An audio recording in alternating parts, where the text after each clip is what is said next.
আজ আমি চলে এসেছি বরিশাল উজিরপুর মূল পয়েন্ট ঠাকুরহাট বাজারে।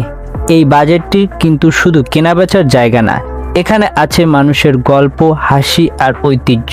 তুমি যদি গ্রামের আসল সৌন্দর্যটি দেখতে চাও তাহলে আজকের ভিডিও একদম শেষ পর্যন্ত দেখো। ঠাকুরহাট বাজার হয়তো নামটি শুনলে মনে হবে বড় কোনো হাট, কিন্তু বাস্তবে এখানে শুধু মুদির দোকান। আশ্চর্য না, এক সময় এই জায়গাটা জমজমাট ছিল, এখন সব মিলিয়ে রয়ে গেছে কেবল এই দোকানগুলো।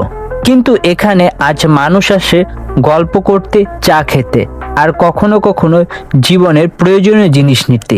এই বাজারটি ছোট কিন্তু গল্পগুলো বিশাল। চলো ঘুরে দেখি ঠাকুরহাটের সেই গল্প। ঠাকুরহাট নামটি এসেছে কেন? কেউ বলে এখানে এক সময় ঠাকুর পরিবারে জমিদারি করত, কেউ বলে তাদের নামে বাজারের নাম হয়তো ইতিহাসের পাতায় নেই, কিন্তু মানুষের মুখে মুখে সেই গল্প রয়ে গেছে। তোমাদের কেমন লাগলো মূল পয়েন্ট ঠাকুরহাট বাজারটা? নিচে কমেন্টে জানাও।